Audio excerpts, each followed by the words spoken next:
What would you do if the people who hated you dragged you into the center of a screaming crowd and pushed you toward a giant cauldron of boiling oil? Oil so hot the air itself was shaking. Oil so loud it hissed like a living creature.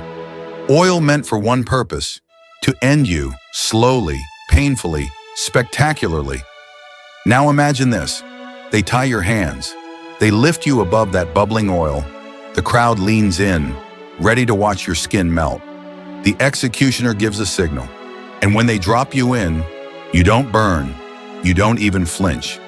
You just sit there, as if the boiling oil were warm water, as if pain had no permission to touch you, as if heaven itself wrapped you in something the fire could not break. And then, in front of the entire Roman Empire, you lift your head and you smile. That man was John the Apostle, the last living disciple of Jesus, the man Rome wanted dead more than anyone. And the miracle they witnessed that day was so terrifying, so undeniable, that instead of killing him, they panicked. They pulled him out, and they exiled him instead. But why didn't he burn? What happened inside that cauldron? What did John do while the oil boiled around him? And how did that moment change the future of Christianity forever? Today, on Bible Mysteries, we're not just telling the story, we're stepping into the fire with him. Before we continue, make sure you like, subscribe, and click the bell icon so you never miss another deep biblical revelation from Bible Mysteries. Before Rome tied John's hands, before they dragged him through the streets, before the boiling oil, you have to understand something. John wasn't supposed to be alive. Every apostle, every friend he had walked beside Jesus with, had already died for the gospel. Peter, crucified upside down. Andrew, crucified on an X-shaped cross. Thomas, speared in India. James, beheaded in Jerusalem. Bartholomew, Matthew, Philip. One by one, their blood stained the lands they preached in. But John kept living, and that alone terrified the Roman Empire. Not because John was invincible, but because the older he grew, the more dangerous his voice became. He wasn't just a preacher anymore. He had become a living memory of Jesus Christ. He remembered the tone of Jesus' laughter. He remembered the warmth of his shoulder the night he leaned against him at the Last Supper. He remembered the smell of the sea the morning Jesus restored Peter. He remembered the trembling in Mary's voice when she whispered, "He is gone.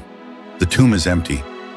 John carried stories no one else on earth could tell, and the church knew it because whenever John spoke, crowds didn't just gather, crowds wept, crowds changed, crowds believed, not because he was dramatic, not because he used big words, but because when John spoke, you felt like Jesus was in the room again. And that terrified Rome. Picture the world John lived in. Christians were hunted.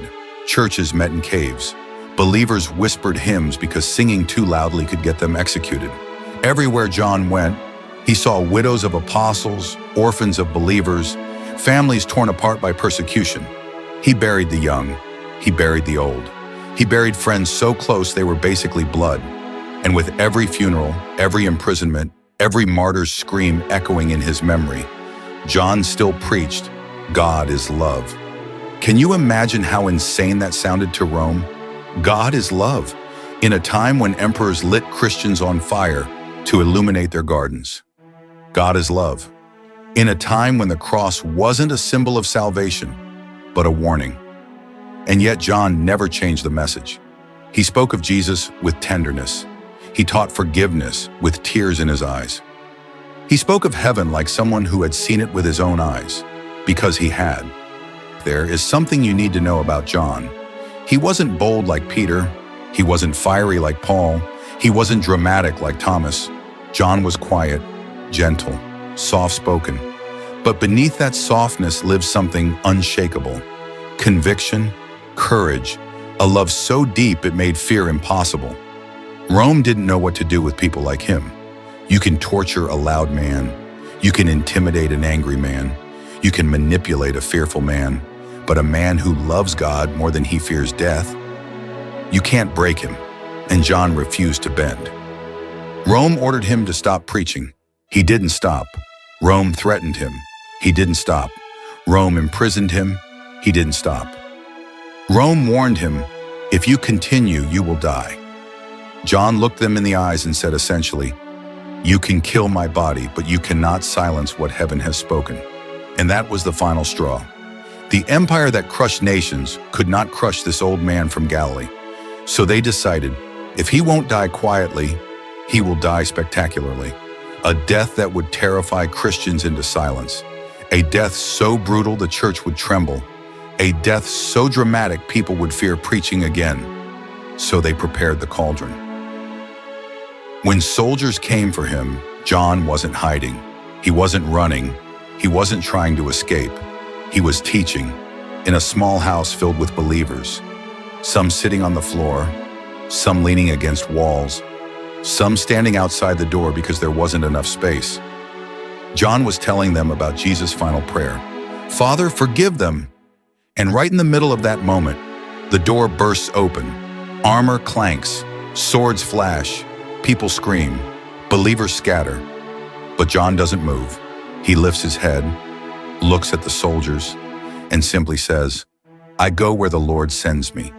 One soldier later wrote, according to early tradition, that John's calmness unnerved them more than any rebellion. They tied his hands, dragged him through the streets. People lined the roads to watch. Some spat, some laughed, some mocked him, but there were others. Women hiding tears, men gripping their clothes, children whispering, is that him? The one who walked with Jesus? And through all of it, John walked with the dignity of a man who feared nothing but God. John was brought before Emperor Domitian, a man as paranoid as he was cruel. Domitian believed killing John would crush Christianity once and for all. Your faith ends today, he told him. John didn't argue, didn't plead, didn't defend himself. He simply said, my life is in the hands of the one you cannot see. Those words shook Domitian, not because they were loud, but because they were true. So the emperor ordered the execution, not a quick death, not a simple death, a death the whole empire would remember, a death that would echo through the city, the boiling oil.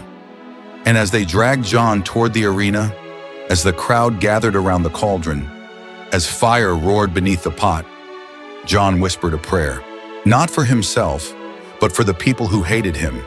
Because even now, even tied, even bleeding, even moments from death, John believed what he had always preached. Love is stronger than fear. Love is stronger than hate. Love is stronger than Rome. The arena smelled like heat and fear. Thousands gathered, merchants, soldiers, beggars, nobles, all pushing, shouting, climbing onto stones just to see the execution Rome had promised would be unforgettable. And in the very center stood the cauldron, a monstrous iron pot sitting on a roaring fire, flames licking the sides, oil boiling so violently it spat into the air like angry rain. The sound was sickening, a furious hiss, a bubbling roar, a sound that meant pain. Death. The executioner lifted a metal spoon, dipped it into the oil, and flung drops into the air. They evaporated before touching the ground. The crowd gasped. And then the soldiers pushed John forward. He wasn't a young man anymore. His beard had turned white. His face had lines carved by years of laughter, tears, and prayer. His back wasn't as straight as it once was, but his eyes were steady, calm, unbroken. That alone made the crowd nervous. People expected fear. They expected trembling. But instead, John looked at the oil as if it were nothing more than a river he had crossed many times before. Some whispered, why isn't he afraid? Is he mad? Is he enchanted? Even the soldiers felt it, that strange, unsettling peace radiating from him. Domitian wanted this death to be brutal. He wanted screams. He wanted panic. He wanted John's agony to silence Christianity forever. So he drove the fear deeper by ordering the soldiers to lift John high enough for the entire arena to see, so when he dropped, every eye would witness the death of the last apostle.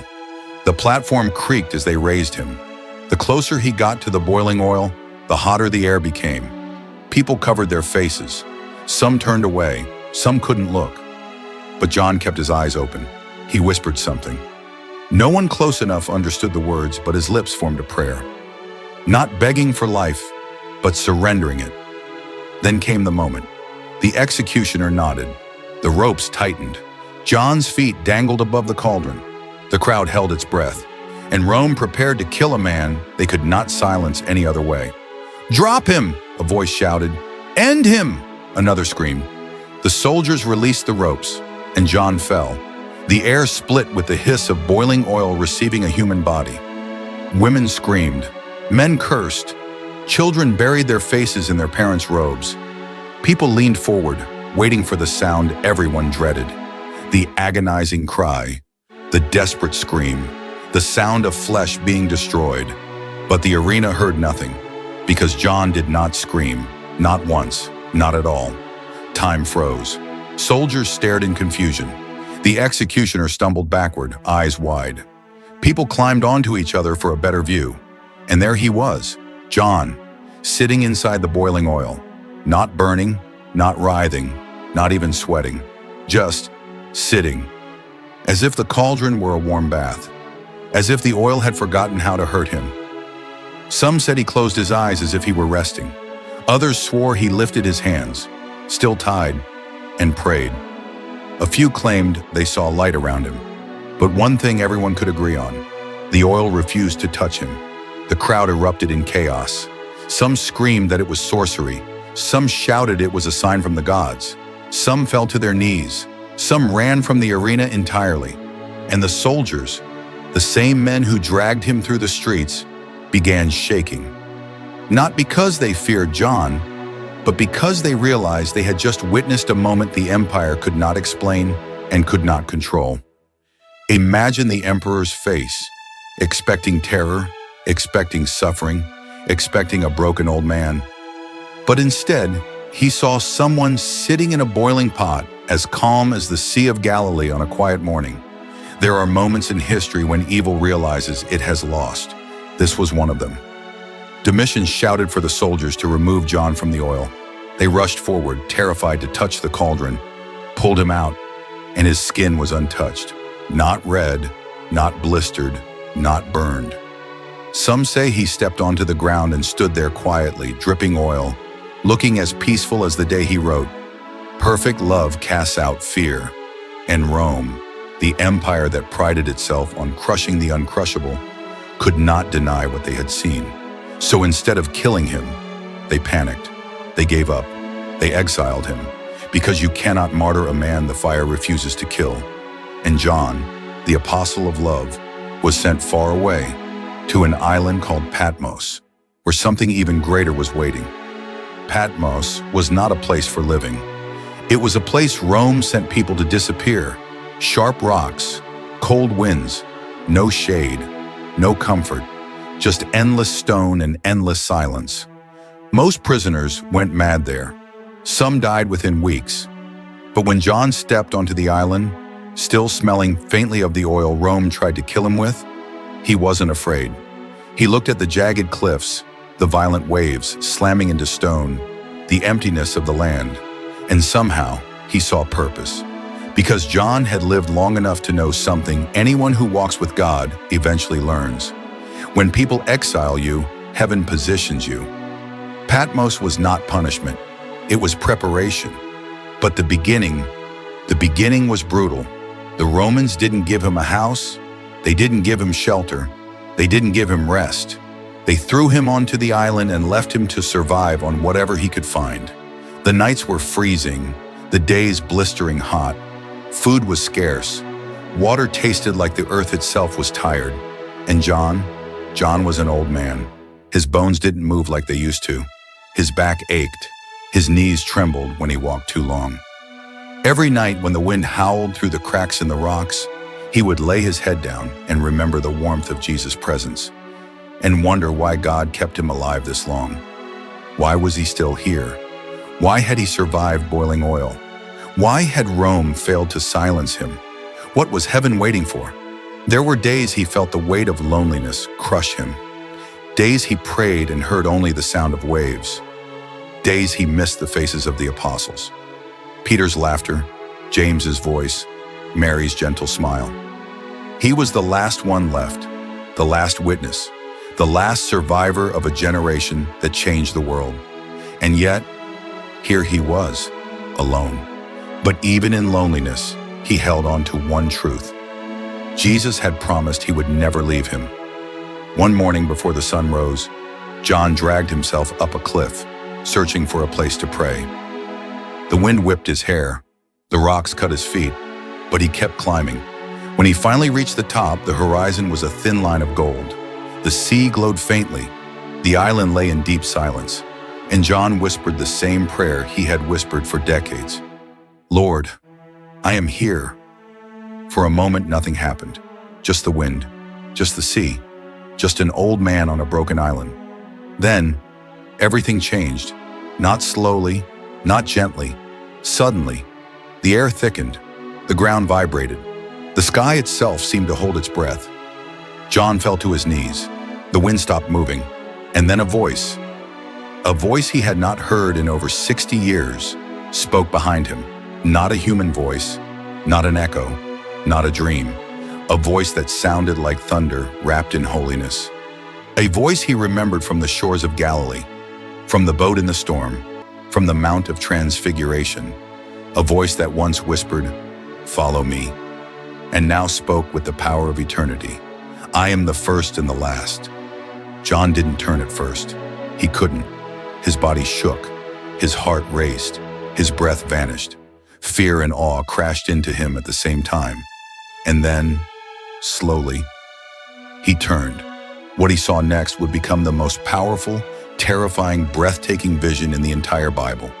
A vision Rome never expected. A revelation the world wasn't ready for. A message so explosive, it needed an island to contain it.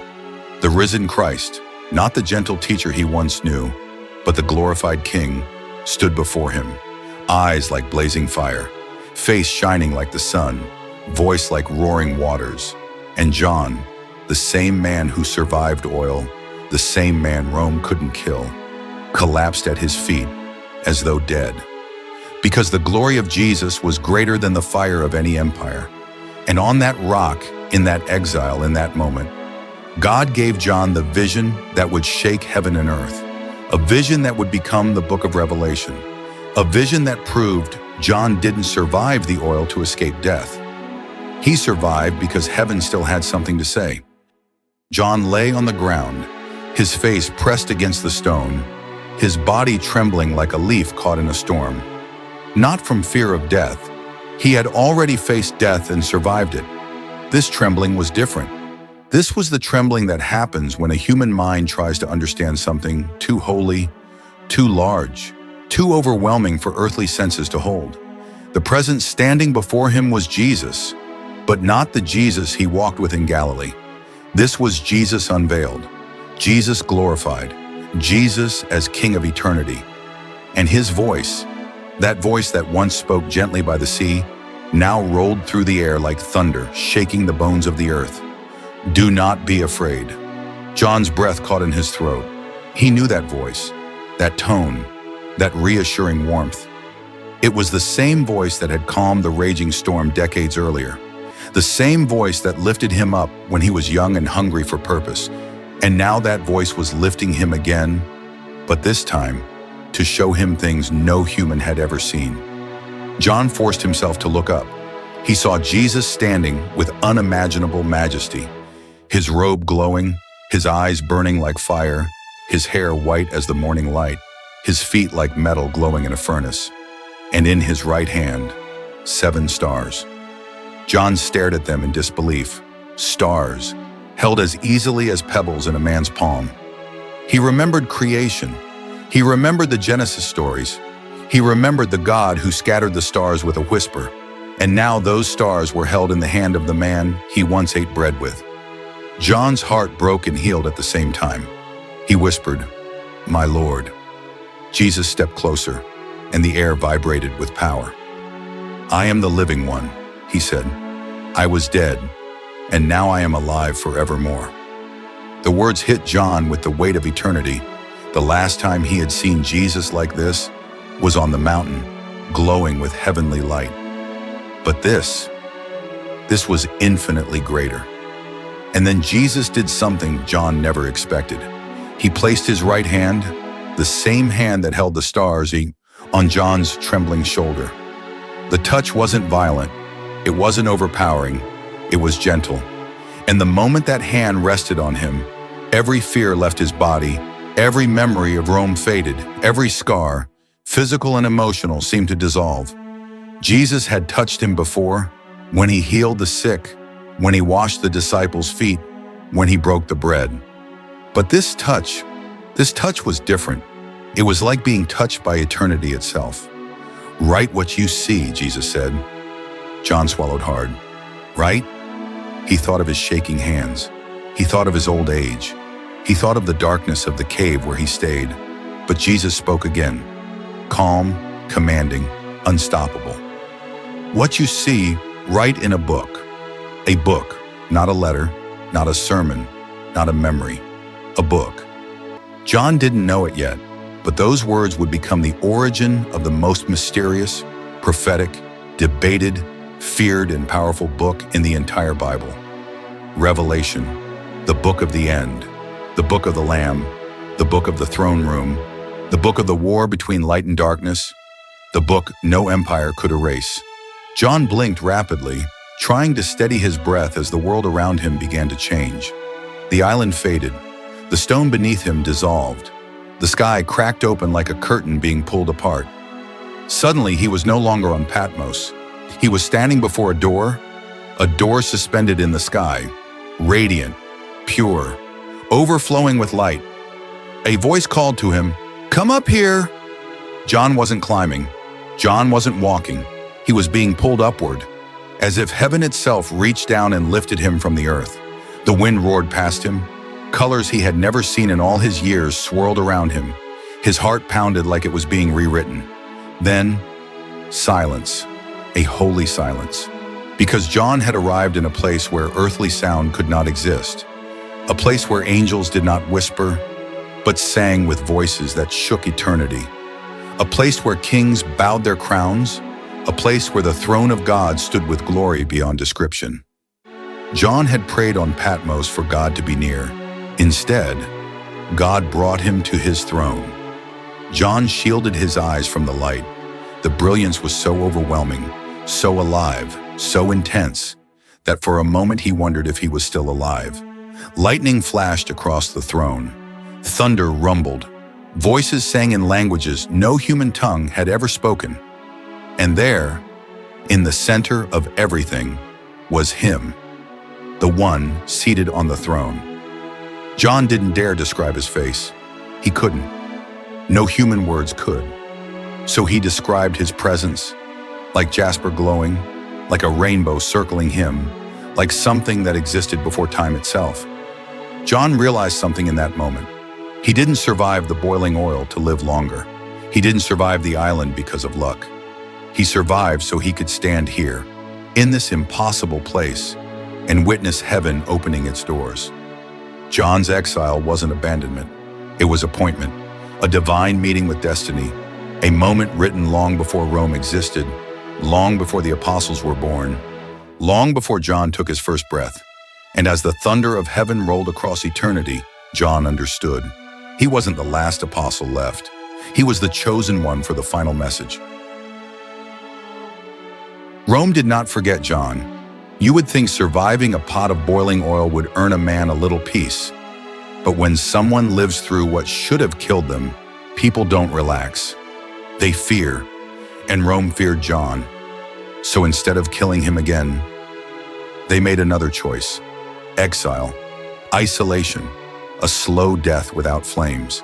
They dragged him away from the noise of cities, the crowds, the churches that loved him. They took the old apostle to a lonely, jagged rock in the middle of empty waters, Patmos, a place where Rome threw people to be forgotten.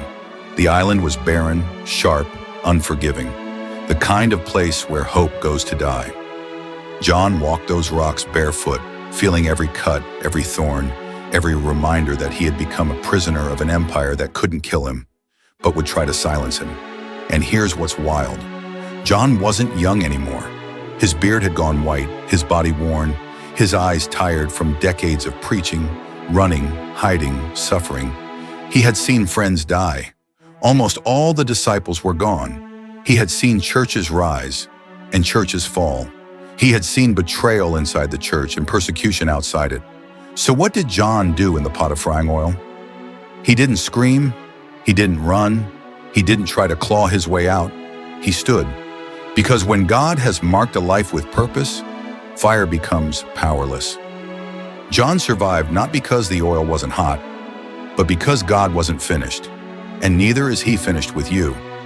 If the fire hasn't destroyed you, if the storms haven't drowned you, if the enemies haven't ended you, maybe, just maybe, it's because your story isn't over either. But the question hangs in the air. Why? Why would God save a man from boiling oil just to let him rot on a prison island? Why rescue him once, only to leave him suffering again? And if God could save him from fire, why not save him from loneliness? Drop your thoughts in the comments. I want to know what you think about this.